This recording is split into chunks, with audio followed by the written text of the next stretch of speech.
today, we're going to talk a lot about what Judaism has to say about love and sex and marriage and partnership. Um, there's a whole lot here.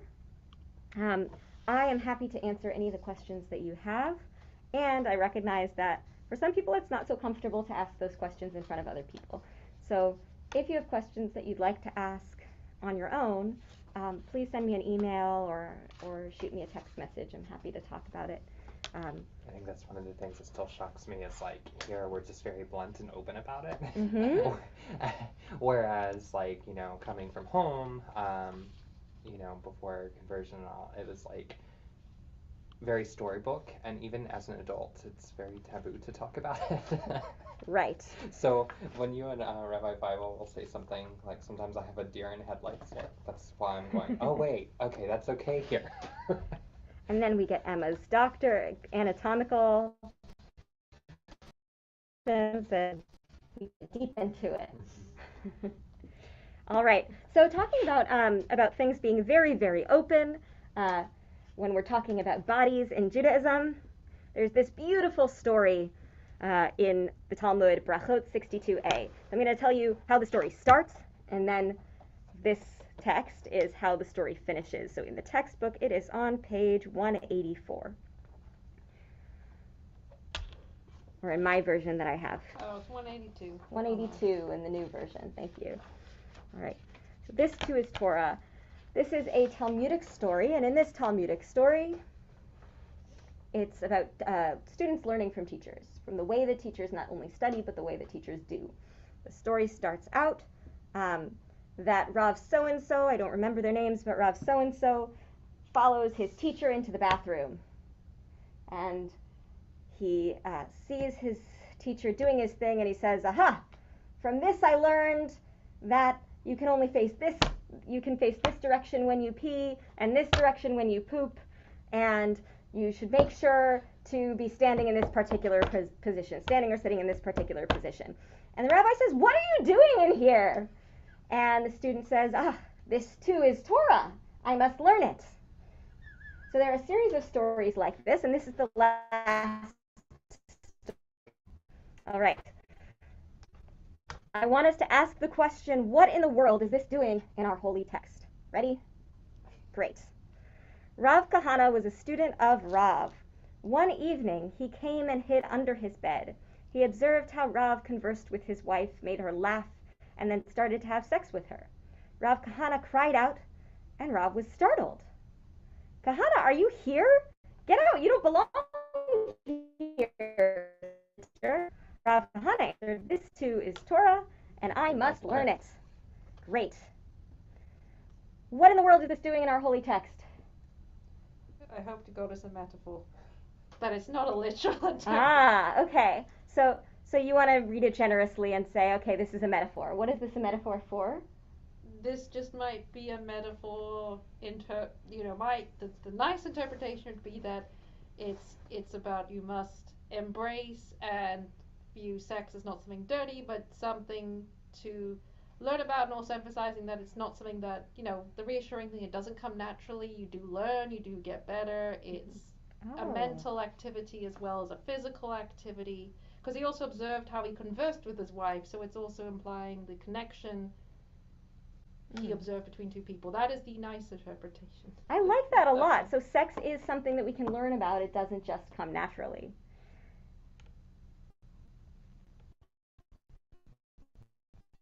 With his wife, he made her laugh. I think also that it's an egalitarian experience. And we see elsewhere in Talmud that in order to stay married to a woman, a man must provide his wife with clothing, food, and sex. So if the man travels a lot or is off studying for a while, there are set amounts of time in the Talmud that he must come back from his job to make sure that he's providing his wife with what she needs in the manner that she needs it, right? In the manner that she prefers. So it's not just about pleasing the husband, but also pleasing the wife is a huge thing in Talmud. Like the Kama Sutra that everyone talks about, like apparently I haven't read it, but I probably should, but the first 3 chapters are just about don't have sex, go talk with your wife and spend like the whole thing. The whole sex comes like first off is just about the relationship, and then they go to all the stuff everyone remembers. Yeah. So. Right. So basically, they're talking about sparking a connection first before you try like. Yeah, basically a lot of the text that we're like, oh, it was so dirty back then. It's like that's just the part that people remember, but because of course people don't. It's like the part of the Bible people are hiding, as we were discussing in that thing. It's like people forget that in context that was a love story, and people giggle over this. Like as we did, we giggled over the parts that were. Right. So Emma's referring to over Pesach, over Passover, we read Song of Songs together, which is basically erotic love poetry that happens to be in our Bible. And we often skip over it because it's a little uncomfortable to read in a public situation. But it's also, very romantic, and the bond between two people, so it's not negative, certainly. It's just that we get embarrassed. I love that. Mark, do you have any thoughts? I mean, that's pretty much what I was saying earlier, was still the shock of being able to talk about it openly and, like, ask questions, and it's not something that you're supposed to run and hide from. Like,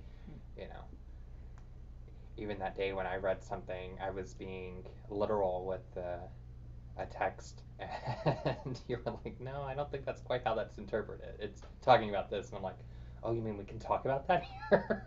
Right. Oh, I think it was the upper or lower beard. Yes. And not talking about the mustache and the goatee. Yeah, it went way over my head because I was thinking of it as, you're here, you don't have thoughts on that, and you're like, no, that's not how that's interpreted. Right. Judaism is an embodied religion, and at the same time, we can't forget what the teacher is saying. The teacher says, Kahana, are you here? Get out. You don't belong here. So we still have to keep the teacher's opinion in mind that while this is Torah and we must learn it, the privacy is still a thing. Privacy and modesty are still things that exist, or that should exist. And maybe that's why I had that shock, is because, growing up, everyone's overly modest to protect everyone's opinion. Like, even the adults were like, no, you talk about that behind closed doors, nothing, So. Right. It's difficult to keep that balance, but it goes back to the whole Maimonides, who we didn't learn about last week because we skipped over the Middle Ages. So if we have time today, we'll brush through it. But Maimonides, who's 12th century thinker, philosopher, halakhist, his whole shtick is modesty, right? Is finding the middle path. And I'm sure that having learned other Eastern traditions or other religious traditions, that sounds very similar. All right. Oh man. Yes, okay.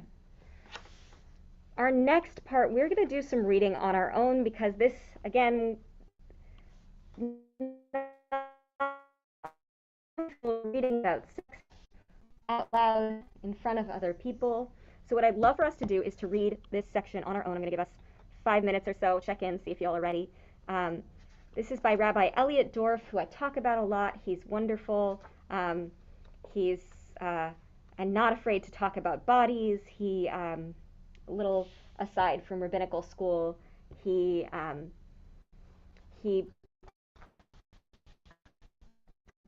sent out an email. He read a study, I guess, about men carrying cell phones in their pockets and the effects that can have, and sent out an email to all of the male rabbinical students, telling them, reiterating that it's important for Jews to have 4 children, 2 to replace parents, 1 to replace someone who died in the Holocaust, and 1 to expand the Jewish people. And so because you need 4 children, you shouldn't keep cell phones in your pocket.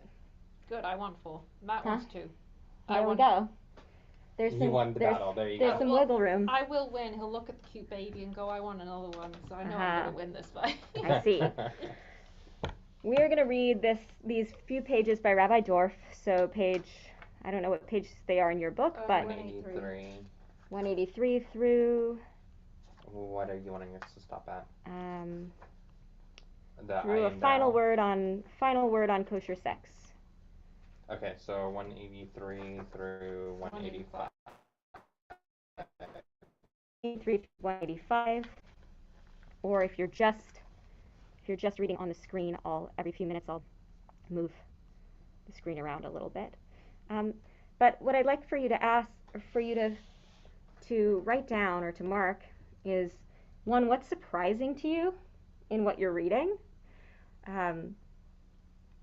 Two, is what's surprising? And two, does this spark any other questions that you have? And you can have more than one answer to each of those things. I will be right back.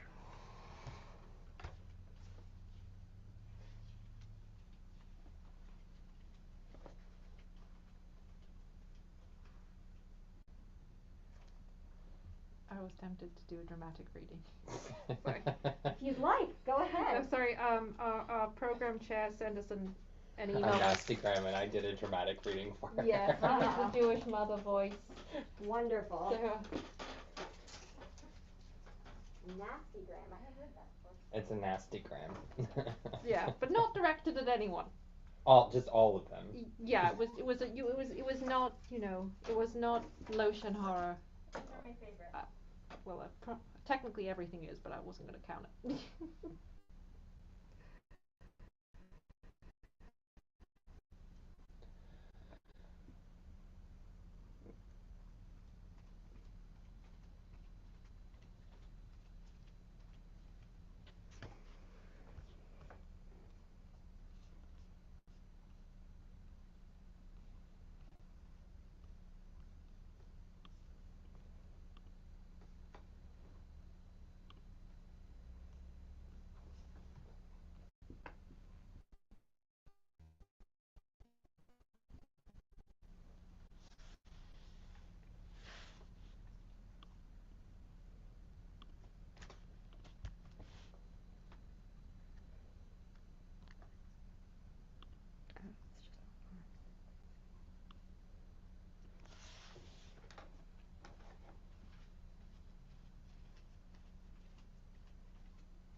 Next, I would be writing a Jewish textbook a question mark with the word anal.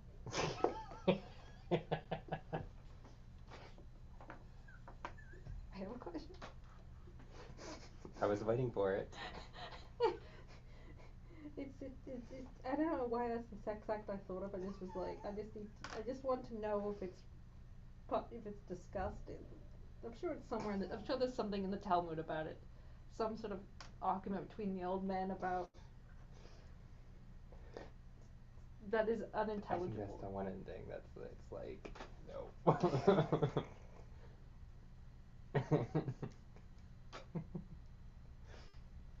It's never a dull moment around you. It's just.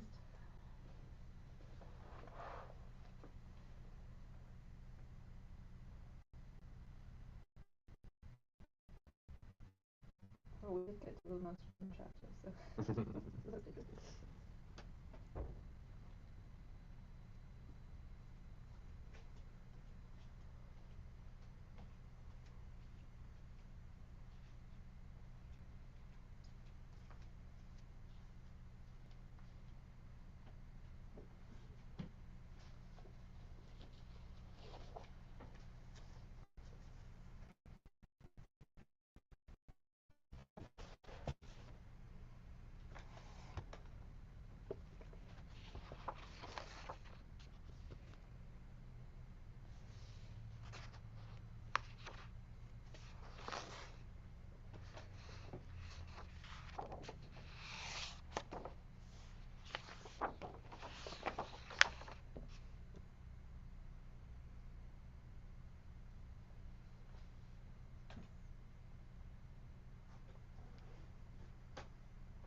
We need more time?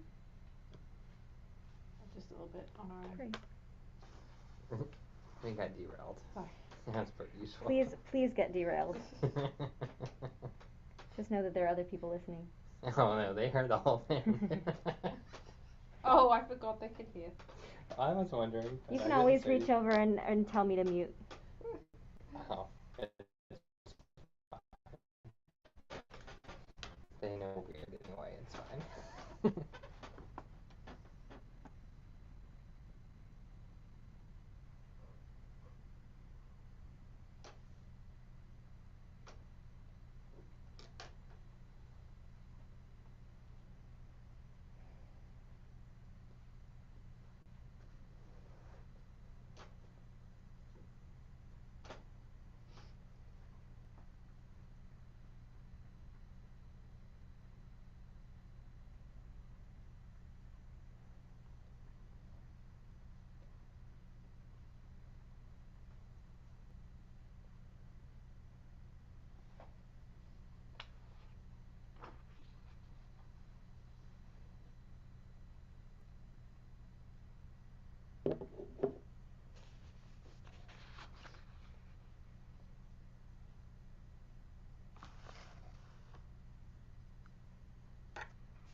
Is this the part where you put your question mark? It was actually I put the main question mark there Okay. just for clarification. On, but I would have expected you to put it here. on the what? I'm so excited that we have question marks. See, that's the thing, is that's the obvious place, because unless you're a lesbian, that's probably what's going to occur. You know. Right. So let's talk about where these question marks are. Permits couples to have sex in any way they want, and that's why I put the question mark for anal. I just Great. it just came into my head, so I asked the question. No, it's a good question. Okay. But when so you said that, I didn't read the whole thing. I assumed it went to that. I mean, the Yeah. thing is, I immediately assume when they said it's fine to be gay that they would know that that is a part of it. I don't Right. see many gay men saying I will never have anal. I'm very surprised though that Rabbi Dorf does say that couples can have sex in any way they want. I personally think that couples can have sex in any way they want, but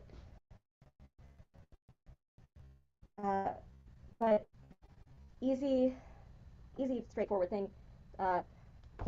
Couples that are two genders or multiple genders can have sex in any way they want.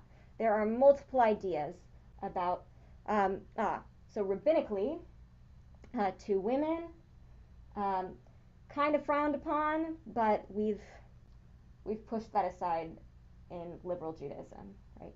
So in liberal Judaism, we believe that two men or two women or two people who are gender non-binary, it's important that two people have the opportunity to have a loving relationship, just like any two people can have a loving relationship. That's more important. Which sect is Rabbi Dorf?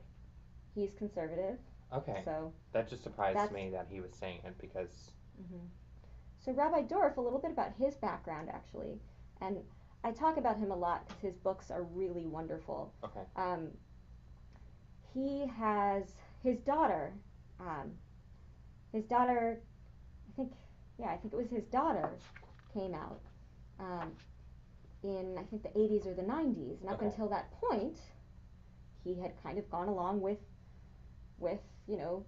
the man shall not lie with a man as man lies with a woman, and all the rabbinic stuff that says, oh well, two women together meh, and he hadn't really thought about it. But then when his daughter came out and when he started meeting more people who identified as gay or lesbian or bisexual, he started realizing the importance Okay. of two people being able to be in loving relationship. That loving relationship is more important than any sort of argument against it. Okay. But in what year it was, 2000 something, because it was about 20 years ago, he and a bunch of other rabbis came up with tshuvot, so halachic papers, Okay. about different ideas according to the conservative movement about marriage between two people of the same gender, because people weren't even thinking about transgender things back then. Right. But there were a whole bunch of different arguments given, and the three main ones that I like to go over is kind of from, let's say, most conservative socially to most liberal socially, right? So Rabbi Joel Roth, who is like the halachist for the East Coast, he writes a teshuvah on his teshuvah basically says, in Torah, it says, a man shall not lie with a man in the same way that a man lies with a woman. You can't interpret your way around with that. You know, it's not just talking about anal sex, it's talking about any relationship between two men, and we can extrapolate from that to women. So same-sex marriage, not okay. Right, that's Rabbi Roth, and what I will say is that I don't know any conservative rabbis today who hold that opinion, other than Rabbi Roth, who's still alive. So that's Rabbi Roth. Middle of the road is Rabbis Dorff, Nevins, and Reisner, who write this paper together. And they're adamant that two people in loving relationship is the most important thing that we can have, right? That people find a partner, Ezer Knegdo, as it says in Genesis, that people find a loving partner. But their caveat to that is that in a relationship between two men, because of that particular verse and the particular way they interpret it, man shall not lie with man means no anal sex, everything else is okay. But what it also says in that article is, how many Jews do we know who eat cheeseburgers, who spend money on Shabbat, who eat bacon, right? And how dare we see them as doing anything less wrong than two men in a loving relationship who happen to have anal sex, right? So for Dorff, Nevins, Reisner, anal sex is wrong, but we shouldn't see it as extreme as we have in times past. But then we have like all the way, have a bunch of others in between there. We have what I'll call the social left, who Rabbi Tucker, Gordon Tucker, who writes, this is ridiculous, right?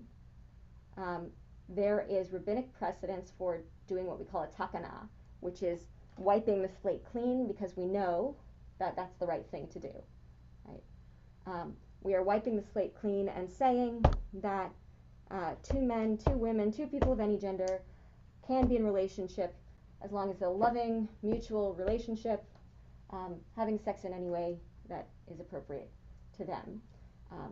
That no matter how you interpret that verse, you can interpret the verse saying no sex between between people of the same gender. You can interpret the verse saying no anal sex between two men. You can interpret the verse as saying referring to ancient practices that were very specific to a religious tradition, and so it has nothing to do with our relationships today. And he said, I don't care, right? We've got a takana right now, and regardless, we know that the right thing to do is to allow same-sex marriage, so we do. Right? And so he gives, his paper is mostly giving the background to takanot in the past, to these attempts by rabbis, or to these actions by rabbis to permit things that had previously been seen as forbidden. So I'm happy to send out those articles. They are, last time I asked people to read them, I didn't realize they're pretty graphic. Okay. So as long as you're okay with that, just go into it knowing that there's that it does speak graphically for tens of pages about specific ways of having sex, but also about the Talmud behind it. I'm intrigued. It's very intriguing. I'm usually just going, yeah. And I'm happy to, like, if anybody wants to kavruta on it, happy to learn it with you as well. There are also now a whole lot of more tshuvot being written. People are writing tshuvot because it's been 20 years. Okay. So a lot of rabbis are trying to update all of that. I think that's why I was a little surprised when I read his view on it, because the background that I came from, they're still even present or saying, like, it's a no-go. Mm-hmm. And it's their way of, you do exactly what we say, or, everybody's going to point fingers and you're a bad person. So. What I will say is that Rabbi Roth, even, the one who I mentioned, he says explicitly in his tshuva, even though it's not halachic to officiate same-sex marriage, because I think this came out right as California had legalized it, and right before we were going to have the the Supreme Court decision that I forget the name of. Obergefell. Oh, what was that? Obergefell. Yeah. I actually did have a question. Just in the various denominations, how widespread is this relatively accepting view of same-sex relationships? Great. Reform and conservative and Reconstructionist Judaism, very widespread. I don't know any conservative rabbis who won't perform a same-sex marriage. I know congregants who wouldn't be happy if, let's say, Rabbi Bedeckin would perform a same-sex marriage, but that wouldn't stop me from doing it. And I think in a lot of congregations it's the same way. The Reconstructionist movement, especially, was way ahead of the game. They do a whole lot of queer theory when they're in their studies, queer and feminist theory in their studies, and I would say probably a majority. I mean, I'm not sure. You can't quote me on this, but I would say at least half of their graduates do identify as LGBTQ, because they're seen as very much the most accepting of all the movements. Of all the liberal movements. Orthodox Judaism, not so much. But they are starting to come around a little. Well, sort of. There was a article on one of the sites, and it'll come to me. One of the rabbis has a son that's gay that came out, and it's forcing them to have this conversation and think about it. Right. Because where everything's been set in stone now, like, it's suddenly a little bit more real whenever your family members is now being excluded. You got to figure out how to work with that. I think the dialogue that I've seen most often, in liberal orthodoxy, or at least the types of liberal orthodoxy I've come in contact with, similar to Rabbi Roth, thinking we should never discriminate against LGBTQ people, right? They deserve respect as human beings, but as rabbis, we're not going to affiliate anything. There was actually a little bit of a scandal recently. There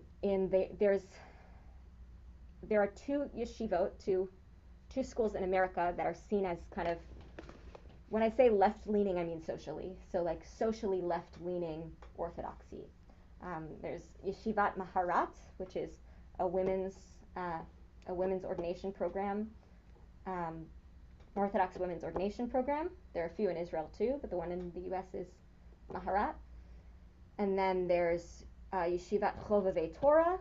They're kind of run by the same people. And Yeshivat Chovevei Torah is for men. they had an openly gay student at Yeshivat Chovevei Torah. He was in his 4th year out of 5, announced he had been openly gay the entire time, had a steady boyfriend.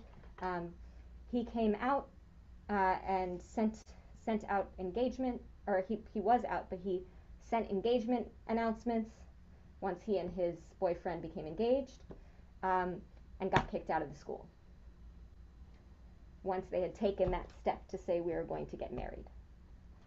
So there was a rabbi in Israel who took on the ordination process, but it was kind of a deciding factor, even in liberal Orthodoxy, that to be an Orthodox rabbi still most often means not to officiate at same-sex marriages.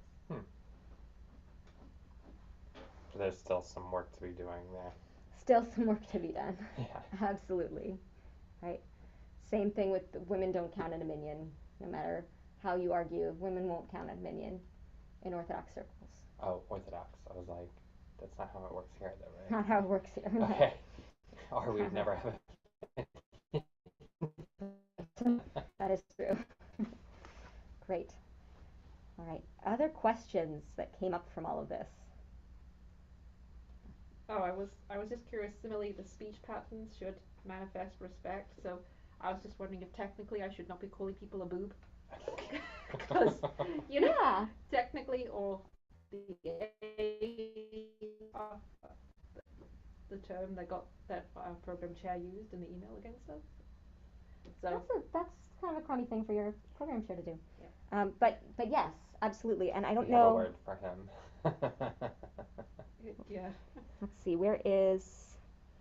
I think the part that I was most interested in is Mhm. how all of these talk about respect for one another. Mm-hmm. Like, whatever you decide you're going to do or how you're going to do it, make sure you're taking one another into account, health-wise and both respectfully.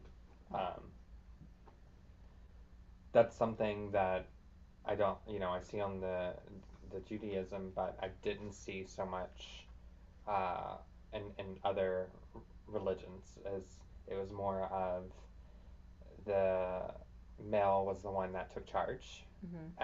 and the female had like no saying in it, had no like, no way to express like, okay, this isn't just a one-way street here, like, that part I like. Right. And it's very clear rabbinically that when that when a man says, "Hey, you're mine," right, which is the way of the way of taking a woman, or the way of marrying a woman, she has to consent to that. So Consent he can't. is a nice Yeah, thing. Yes. she has to consent to that. And what that means then is that in order to have sex, the woman has to consent. If it's between a man and a woman, the woman has to consent. So therefore, any sex between any two partners has to involve that consent. I wonder how much of this is whitewashing though, because like one thing I learned in the history, and the teacher kind of told us in some of the moments, is like whilst we think of medieval times as really primish, that was the Victorians whitewashing it, because in medieval times a woman could divorce a man if he could not get an erection, and the way it was proved is he'd have to get in a room with her with witnesses, and she would do their thing, and if he couldn't get an erection, she could divorce him.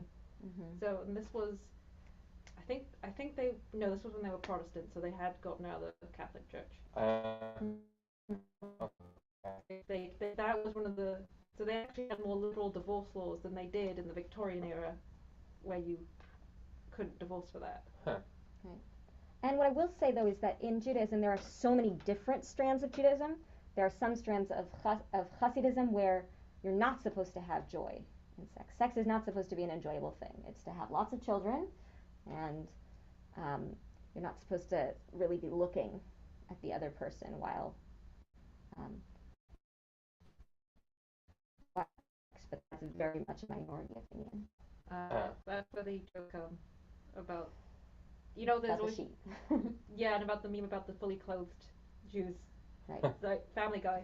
And I don't know like how much the fully clothed thing or the sheep thing. I think some of those are more memes, but there are certain sects that are very. I think Satmar is one of them, where Well, I mean, there's the Calvinist sect in like Protestantism that Oh, I remember yeah, the one you're talking about from Family Guy. They're like, they oh, believe that you are earning your way into the afterlife. So like they don't believe in like dancing or having fun, which includes sex. So Mhm. it's not specific to any. It's every religion has that sect. Mhm. And I want to go back to respect, because it's not just consent. You were saying how um, how maybe it's inappropriate for me to call someone a boob or an asshole, right? Yeah.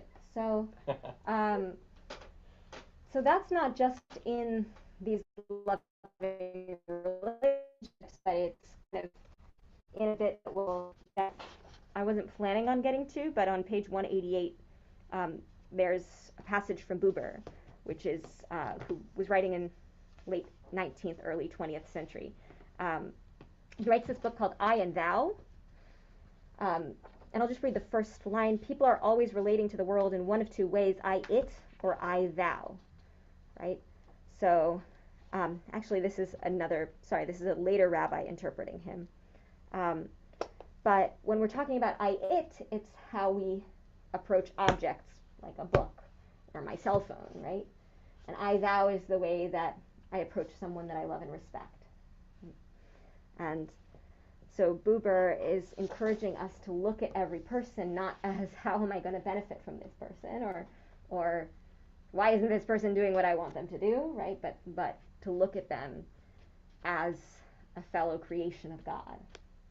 And so with that bit of respect, there's this notion called Lashon Hara, which is the evil tongue, which sounds very, very stodgy, but I don't know if stodgy is the right word. Lashon Hara, right. Okay. So Lashon Hara most directly means gossip. Okay. But oh, that's right. Pronounced it like Lashon Hara. It's Lashon Hara, so that's how you say but it. so other people in Yiddish it's Lashon Hara. Oh. So, or in Ashkenazi Hebrew Lashon Hara. So because you happened to talk about it that week that Jason wasn't here, and I was joking about making rumors about where he was or why he couldn't be here. Right. So in Judaism, it's not just that we don't gossip about one another; it's that we keep all of our speech of one another and to one another respectful, because we can't know what another person might feel being called a boob or an asshole, right? For most of the time, like if you call me a boob, right, I'll laugh, right? But what if I'm having a really awful day, and that's the last thing that sends me over, that just right? like boom. We just can't know how another person's going to be affected. That's right. And I'm not saying I'm perfect at that, because I certainly am not. I only give divrei Torah about things I'm not perfect at. Well, there's some, like a positive speech, and it's true. If you keep referring to something in a negative way, it will affect how you think about it, because what you say becomes what you think. And I can see the logic of, if you speak demeaningly in sexual terms, you might use sex as the meaning in itself. Yeah. All right. Any other questions? We've touched a lot of different topics. Any other questions or things you found interesting?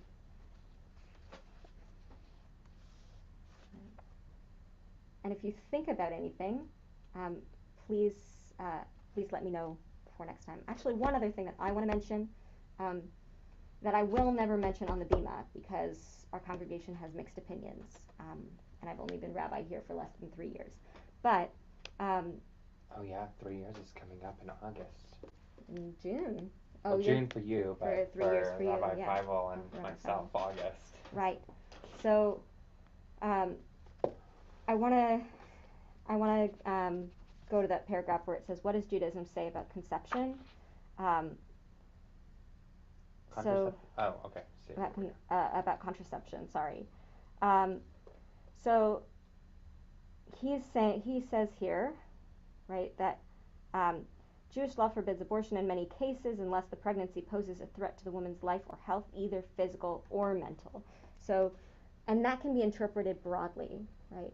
That physical and mental health can be interpreted very broadly. Also, most rabbis interpret Jewish law to permit an abortion when there is evidence that the child will be born with significant birth defects or afflicted with a genetic disease, or when the pregnancy resulted from rape or incest.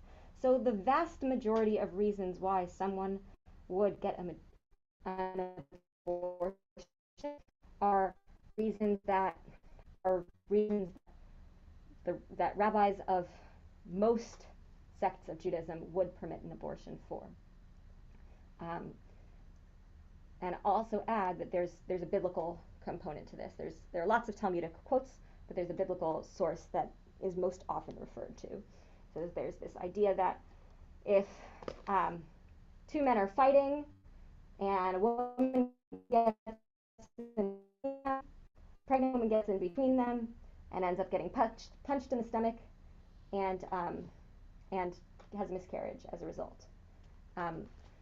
It is not regarded as murder. So it's not, the price that the man has to pay is for the wound to the woman, not for the murder of a child. So that fetus or whatever stage it's in is not seen as a fully formed human being until it comes out of the womb. Okay. So, so once life it comes begins out, at its birth. first breath, that's when it's considered. That's when it would count towards them. Exactly, and there are lots of other rabbinic statements on that as well. But that's that's really the biblical source of our idea that while potential life is a very, very sacred thing, that life is potential until the moment it comes out of the womb. I don't know who Devorah is. That's my alter ego. Okay. Just kidding. So, hello Devorah. I don't know who you are, but welcome. So I just wanted, especially this week, I just wanted to share that is the overwhelming view of rabbis almost across the board, with a few Orthodox exceptions, but even Orthodox rabbis will tend to fall in that direction. All right. Ready to go on? I think so. Okay. All right, let's go to wedding terms. And I also encourage you, good evening. Good evening, Dora. Happy to have you here. I'd encourage you to read pages 188 and 189. I'm going to ask you, because some of you may know. Are you talking about 190, 191? We are now 190, 191. We're now on where it says wedding terms. Oh, like where we're defining them? Right, exactly. Oh, okay, 88 and 89 then, right. Sorry. So that's where we are now.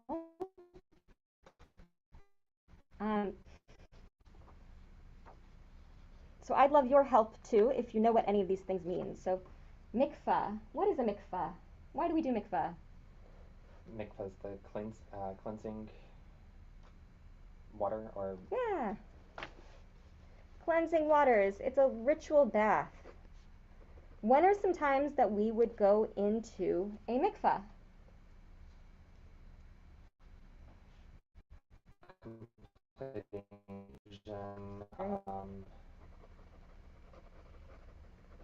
Woman after periods or men's? Yes. So completing conversions, woman after her period if she's sexually active,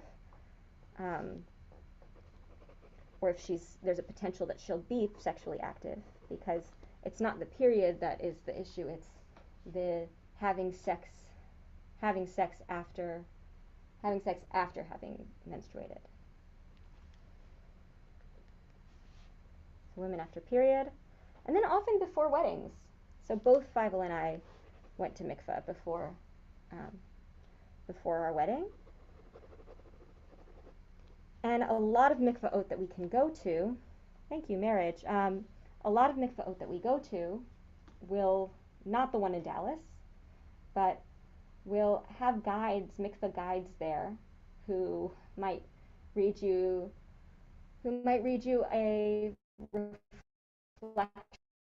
while you're in mikvah, who will be there to guide you, you'll always have a witness there if you're going before conversion, but or going as the end of conversion, but there are in a lot of mikvah dedicated mikvah guides who that's their job, is to be there to guide you through and to tell you, kind of guide you through with instructions, but also sometimes with some reflections or readings or poetry.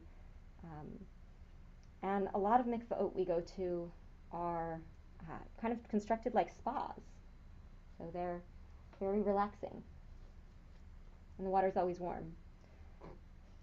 Mikvah has to be from running water, so what a lot of times they'll do is they'll ship a block of ice from some source of running water and make sure that it's running into the mikvah.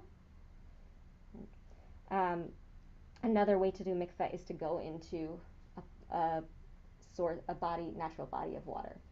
Right? So we have one actually quite clean and beautiful area in Caddo Lake that one of our friends of the congregation, she has a house right on the lake. It's very secluded, and she has a dock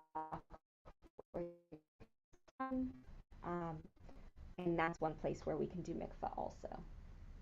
I have written here some of the verses that mikvah comes from. So mikvah, the word, is found in the opening verse of Torah, where we're talking about the gathering, and the gathering of the waters that God calls seas. There's also the command to immerse, first found in Leviticus 15. He shall wash himself in living waters and become clean. And we see this a lot in Torah after slaughter has happened, that the priest has to go into mikvah. And through exegesis, the rabbis develop these biblical instructions, making immersion in a mikvah a core feature of conversion, of sexual intimacy. Also, if you've had contact with death, a lot of people will go to mikvah after that. Oh yeah, I forgot about that. Mm-hmm. All right. I think what we're going to do is I'm going to show some wedding pictures, and we'll learn some of the other terms while looking at some wedding pictures.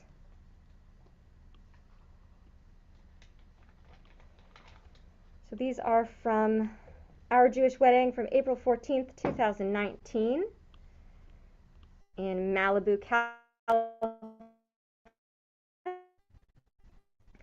This first part, thank you, Deborah.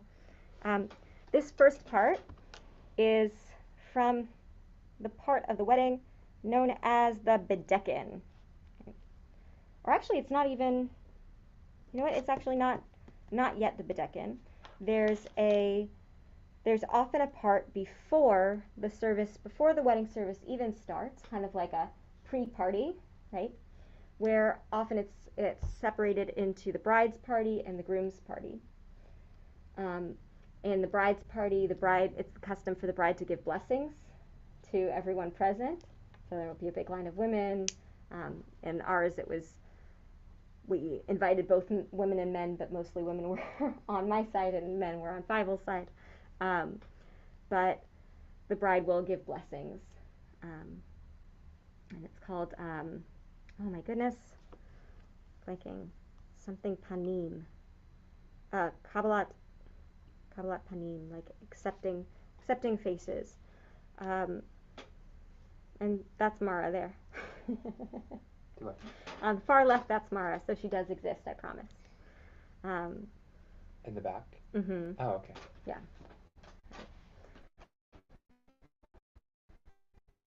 All right. So at the same time, on the men's side, they have their own special party that for some reason I am blanking on the name of, which makes me very sad. I'm going to look that up. The groom has a party, and usually on the groom's side, there's a custom that the groom gives a Devar Torah, gives a word of Torah or a sermon, and the job of everyone else present is to interrupt him and with advice and stories and songs so that he finishes Devar Torah.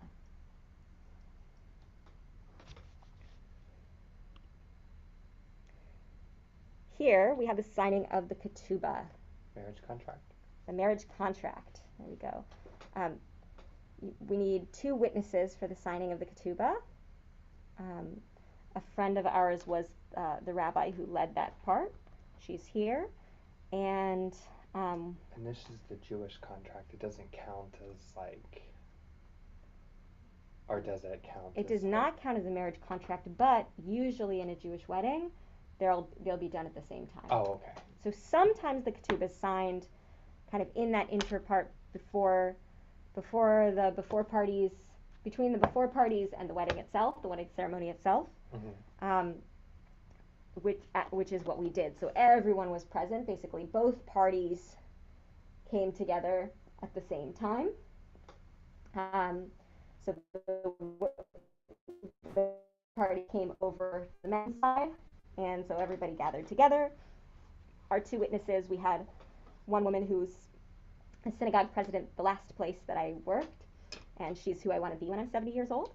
And so she's one of my biggest mentors. And then Feivel's best friend from growing up were our 2 witnesses. And after the ketubah is signed, they do what's called a bedeckin. So bedeckin is putting a veil on. This is from the custom, or this is from the story of Jacob and Leah, who in the Jacob and Leah story, Jacob thinks he's marrying. Who does he think he's marrying? Why am I blanking on this? I've not heard this one. Jacob's little sister, or not Jacob's, Leah's little sister. Elohei Abraham, Elohei Yitzchak, Elohei Yaakov, Elohei Sarah, Elohei Rivka, Can't believe Elohei that. Rahel? No. Rachel. Rahel. There we go, Rachel. So marrying Rachel, but he ends up marrying Leah instead. So we make sure that we see the bride's face before we put a veil on.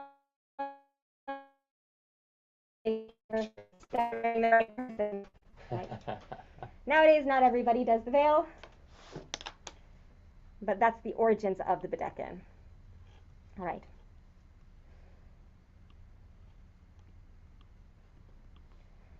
So here is our chuppah. So a chuppah is the wedding canopy. You live? Yeah. Good. Okay. Funny film, not so funny. There we go. The chuppah is the wedding canopy, and so the wedding canopy is open on all 4 sides. I love this. It's this sign at our house. While we do want a stable, secure house, we want it to be open on all sides so that we can both invite guests in and also extend our hands outwards to others. There's a lot of symbolism in the Jewish weddings. Thank you, Eddie. We were blessed. I was blessed to grow up about 5 minutes from here. So this is Calamigos Ranch in Malibu, and I grew up in Agora Hills, which is just a few minutes from there. So we just kind of stumbled upon it and fell in love with this space. It kind of reminds me, it's not as pretty as the one, so in Sterlington, just a little bit north of my hometown, they have a little place called Shenandoah that they've got. It's, there's farmland behind it, but the trees kind of do this thing too.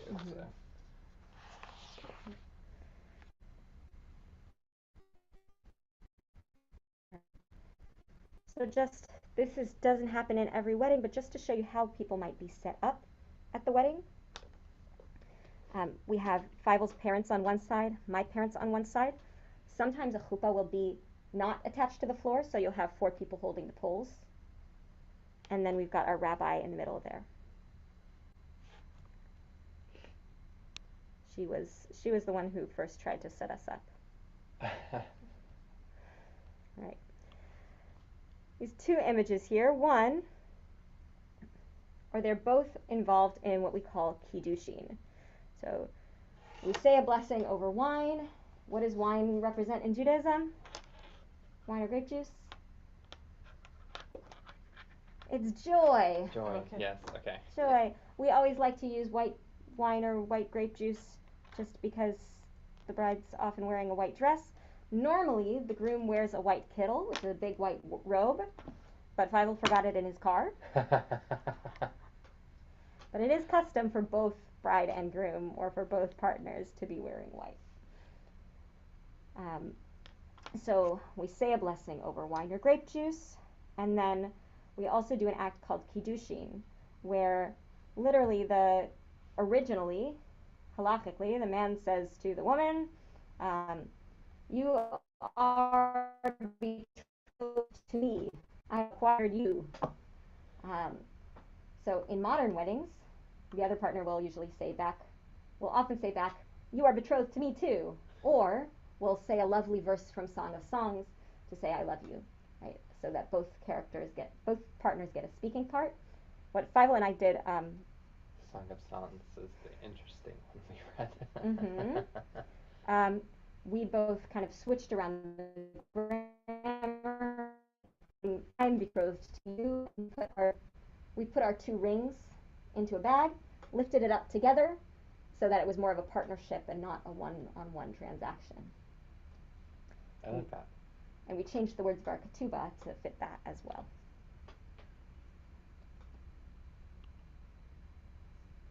So these are pictures from Sheva Brachot. So Sheva Brachot literally means 7 blessings, and we'll get to our 7 blessings in a few minutes. There's 7 blessings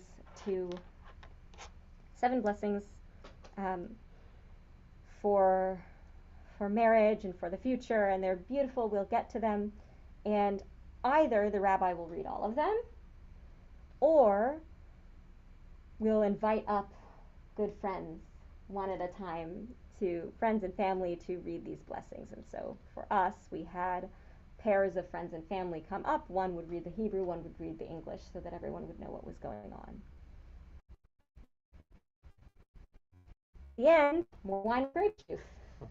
Because what's a ceremony without wine and grape juice? Right, what's a ceremony without wine and grape juice? Right. Those are all of our pictures. For some reason, we don't have a picture of breaking a glass. But, huh? It's like, alright. But breaking a glass happens at the end of any Jewish wedding, even the ones in movies, especially the ones in movies. It's often, Symbolism? it is symbolism. Is this For where the whole struggles? ship thing came from? Because they break a glass of wine, or is it champagne on ships? I'm just wondering if they picked that up from. I don't know. The breaking of the glass is a symbolism of, struggles, but making it through, right? Exactly. Okay. Right. That I think there are multiple interpretations. So Mark said that breaking the glass can be a symbol of that this marriage will contain struggles, but we're going to make it through. Even though glasses may break, as many of my glasses have broken in the kitchen since that wedding happened. Right? Even though glasses may break, we're going to get through it. But also what I love is there are 2 other interpretations that come right to mind. Another interpretation, you can feel free to write in the chat. One that I've heard is, in every Jewish celebration, we have to have a little bit of mourning to remember that we don't have our temple. That was the other thing. I knew there was something that I couldn't remember. And then the way that I like to think of it is that even though we're having this celebration, even though we have a lot to celebrate, there's still a whole lot in the world that's broken, and together, we as a couple are now stronger to fix it, to help fix it. Usually, the glass is broken by the man. There's no real reason why by the man, except that the man's usually wearing sturdier shoes. And I have seen a glass go through shoes before. Yep. But they make breakable glass. Matt's a klutz, I wouldn't let him do it. He has to have a bat or something to do it. That sounds great. Or you could wear really sturdy shoes. Wellingtons. Or your doctor's shoes. Yeah, he's cut himself and had to go to the ER, so I'm just like, yeah, he'll hurt himself. Last time I went to a wedding with 2 women, it was really hard to break the glass because they were both wearing very nice, like, sandally high heels. Oh no. But it didn't really work. Oh no, So they had to take something else to break it. I'm glad they broke it. I'm glad they didn't, because sandals and no. Yeah. Oh, I love that. A 3-stranded cord is hard to break. So I'm guessing here the 3 strands are between the and God, but I'm not sure if that's what you're referring to, but I love that. That's breaking the glass. Husband, wife, and Hashem. Exactly. So husband, wife, and God. Beautiful. After the wedding, after the ceremony is done, there's this wonderful tradition called yichud, which means aloneness, or right, literally aloneness. And the husband and wife, or the 2 partners, will go into a separate room with the door closed, and there are 2 people standing outside of the room to make sure that nobody comes in or comes out, that couple gets a good solid chunk of time by themselves. It was a great time to eat appetizers.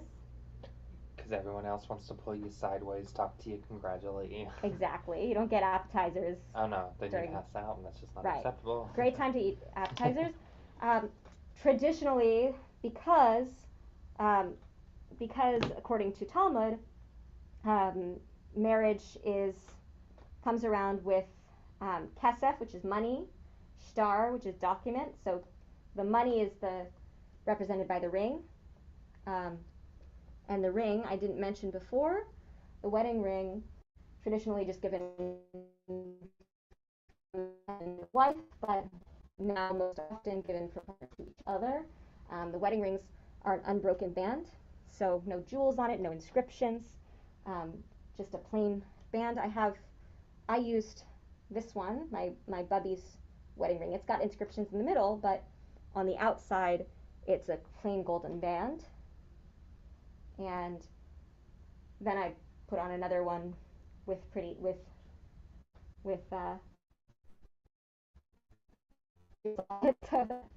after a gift. But this is passed between family members. The next cousin to get married, I'll give her this ring.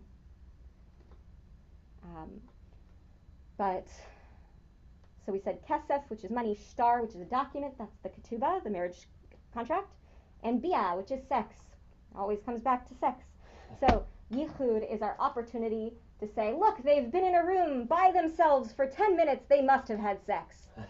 So that's our representative bia for the marriage. It'll be a very awkward, at least with a fancy wedding dress, be a little bit awkward. We ate appetizers, no bia was had. And so that's yichud, and then the party starts. I'm going to go back before I go to the last bit. So ufruf, first, really funny, and second of all, an ufruf is a ceremony that usually takes place the weekend before at a synagogue or at some other location. It's a Shabbat service, and the partners will come up for an aliyah, and will get a special blessing. Often the family will sponsor a Kiddush lunch. So for us, since we're rabbis and a lot of our friends were rabbis, we rented out a restaurant across from our house, kosher restaurant, and we held a service there with all of our friends leading, and gave a Devar Torah together, because often in an ufruf, one or both of the partners will give a Devar Torah. So gave a Devar Torah together, and then the restaurant brought out the food. But in a lot of cases, they'll just give a Devar Torah as well. And then finally, a get is a divorce document given from husband to wife in same-sex marriages and a lot of other couples. Couples will often put a clause in at the end of the document saying what will happen if they decide to dissolve the document, so that a get's not necessary. And one thing really important to know is that a couple needs to be, in order for a couple to be married, both parties of the couple need to be divorced. If it wasn't a Jewish marriage, it can be a civil divorce. If it was a Jewish marriage, they need to have a get in order to get remarried. So that's really where a get becomes. Make sure no one's bringing any foolery. No bigamy. And sometimes it's actually quite difficult to. Huh? Oh. Tomfoolery. Tomfoolery. I don't know why that was on my brain today. Right. So there are some really tragic cases where the husband will refuse to give a get to the wife. And in that case, often the rabbinic court, or in conservative Judaism, we have a court system, a Bedeckin, where the three. Okay.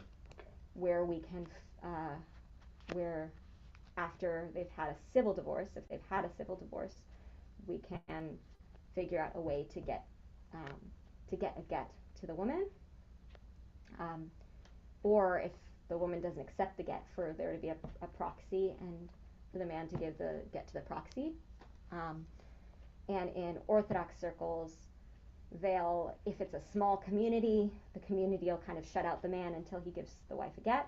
But there have been lots of, we'll call note or women who haven't been given a get and so aren't free to look for another partner, which is really tough in Orthodox society because women have so many household responsibilities and not a whole lot of economic opportunities. Okay. Trying to see if there's anything on the next page. So on your own time, the next couple pages say, so you're going to a Jewish wedding, and there are a whole lot of little details here, and we mentioned most of them. Does Judaism permit interfaith weddings? That's a big one. In Reform, some Reform and Reconstructionist rabbis, not all, will officiate at an interfaith wedding. I would say probably most Reform rabbis and some Reconstructionist rabbis will officiate at an interfaith wedding. At this point in time, conservative and Orthodox Judaism does not permit the rabbis to officiate at interfaith weddings. I would change the wording of this because we welcome interfaith couples into our communities, but as a rabbi, I get kicked out of my union if I officiate an interfaith wedding. That will probably change within the next few years. That's the big item of debate right now. My personal stance is that I don't feel comfortable, along with being kicked out of my union, I wouldn't feel comfortable where both partners say, "Blessed are you, Adonai our God," when in reality, one member of the couple doesn't agree that that's our God.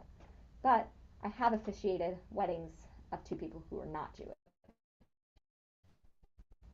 So a wedding between two people who aren't Jewish or two people who are Jewish, but interfaith weddings are something contractually I'm not allowed to do. Wondering about that. Yeah. But stay tuned, because I think that's going to change in the conservative movement, or it may change in the conservative movement, and if it does, it may cause a schism. That's why Bree was kind of curious on how to proceed or who to get to do it. And like what, in terms of Jewish, like let's say someone was a Reformed Jew or a Reconstructionist Jew and conservative Jew, like would that count? Because I know the thing is they may not be strictly conservative, but if they met the standards for another different, would that count as interfaith, or would that?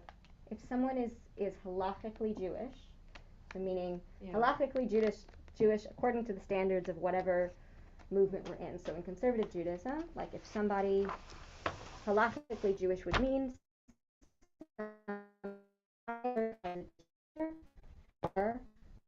or who has gone through Bedeckin and Mikvah, and if needed, Brit Milah as well, so or Hatzafat Zapri.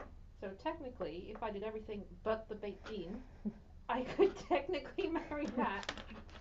You could marry Matt, but I just wouldn't be able to officiate. Oh no, technically if I didn't fully finish the conversion, I would technically not finish, I would not be allowed to be Jewish because I hadn't technically done the last step. Right, but then the rabbi probably, regardless, wouldn't do I'm a splitting Jewish hairs, wedding. yeah. I am splitting hairs there. There's a technicality. Right. Yeah. Right. And I am happy to talk about that more because I know it's a very, very sensitive subject and it's not easy.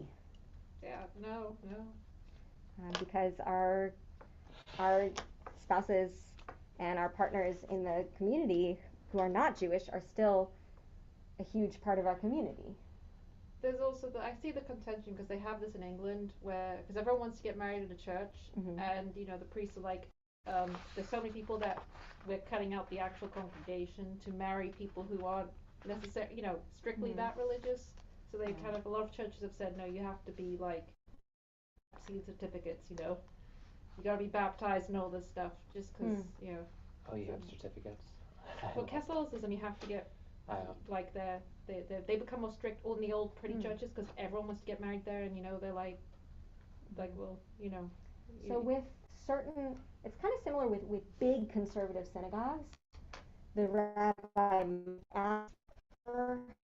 might ask for proof. What I will say in this synagogue and in other synagogues, because I kind of know, as the rabbi, I kind of know everybody. I always, whenever somebody starts coming a lot, as both of you know, or starts being interested, I always ask people's backstories. And so if you come up to me and you say, I had my conversion with so and so, and I did Mikvah and Brit Milah, and I did Beit Din, I'm not going to go ask you for your papers, right? Because I trust, you come in and you tell me your story, right? And so. Oh, that was that conversation. So, and sometimes I'll ask, right? You're like, hey, can I talk to you for a minute? I'm like, what? Well, you'd have to be a very strange con artist to learn all the Jewish info and the names and the places, right. And then I think that would be a strange con to pull. Right. Yeah. So, it's a really sensitive topic, and I'm happy to talk about it more if you'd like. Let's finish with our Sheva Brachot today. So, our Sheva Brachot are the 7 blessings from the Talmud that are recited for a couple during the wedding. I love the Sheva Brachot. The Jewish wedding ceremony usually doesn't take very long unless you have a rabbi who really, really likes to talk. But the ceremony usually doesn't go over a half hour, and this is kind of the conclusion of the ceremony. But what it does is it really wraps up a lot of the themes that we have in our Jewish wedding ceremony. We have, so what I'd like for us to do is Mark and Emma, if you could read really loudly, kind of going back and forth, and I want us all to pay attention to what are some of the themes that you see that are common in each of these, common to all of these blessings. I'll start. Praised are you, Adonai, our God. Praised are you, Adonai, our God, who rules the universe, whose majesty is evident in all creation. Praised are you, Adonai, our God, who rules the universe, creator of human beings. Praised are you, Adonai, our God, who rules the universe, who made us in the divine image, so that together we might perpetuate Adonai, creator of human beings. May Zion, her children return to her in joy. Praised are you, Adonai, who causes Zion to rejoice with her children. Grant perfect joy to these loving companions, as you did for the first couple in the Garden of Eden. Praised are you, Adonai, who creates the joy of bride and groom. Praised are you, Adonai, our God, who rules the universe, who creates joy and gladness, bride and groom, pleasure, song, delight, laughter, love and harmony, peace and companionship.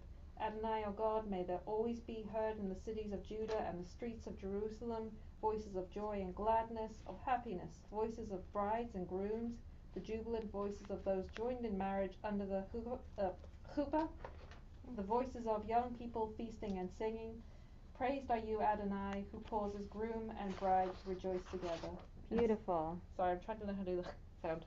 You got it. Yes. That was great. Things that we saw in A lot about like creation. Creation. Great. How many blessings are there? 7. 7. How many days of creation are there? 7. 7. Also, at the very beginning of the ceremony, it's customary that the groom walks around the bride, or the bride walks around the groom 7 times, as kind of a reenactment of Adam and Eve together, and also as kind of a security fence. The bride is giving a security fence around the groom. Can't be hitting him off with a stick or with the women, no. And then in some weddings, they'll do 3. One of the couple will do 3, the other will do 3, then they'll do 3 walking in a circle around each other. I've seen it done in lots of different creative ways. All right. So we've got creation. What else? And I want to also highlight, along with the word creation being used a lot, or creator, there's a lot of imagery from that first day of creation. So we have, who made us in the divine. That's a quote from, great Anna, that's a quote from the creation story. We also have the first couple in the Garden of Eden. That's also a reference to the creation story. And Anna's totally right with joy. Like, there's a lot of joy. There's this beautiful song with the pleasure, song, delight, laughter, love, harmony, peace, and companionship. It's Gila, Rina, Dihitza, Vechedva, Shalom, this thing. And so during this last blessing, there are a whole bunch of different songs that you can sing, kind of to lead up to that big ending of the blessing. Right, so especially that last blessing, there's joy, but also it's really capped with joy because, as we said before, that wine or grape juice is a symbol in Judaism of joy. So we're capped with joy. The first and the last blessing are all about joy. Then we have all that stuff about creation. And there's also mention of Zion. So Zion is kind of our idea of like the messianic version of Israel, the land of Israel. So there's this idea that may there be in the streets of Judah and Jerusalem these voices of gladness and happiness. May Zion rejoice with her children. May that land be our children find peace today. Thank you, Deborah, for being here. Shalom to you as well. All right. So we have the joy, we have Zion, and we have creation. All right. As we are ending our class, I want to make sure that there was nothing that I missed out on. Great. Any questions or things you've realized today that you want to explore more? I definitely want to see those texts. Okay. So I will definitely send out those texts. I'll send out 3 examples of teshuvot. And I think I sent these to Anna already too. 3 examples of teshuvot, and they really read like law papers. 3 examples of teshuvot about same-sex marriage. Keep in mind, 20 years ago. I'll also send you the more recent teshuva. I think it was 2017. I was like, good, I can't get married, yeah. A more recent teshuva about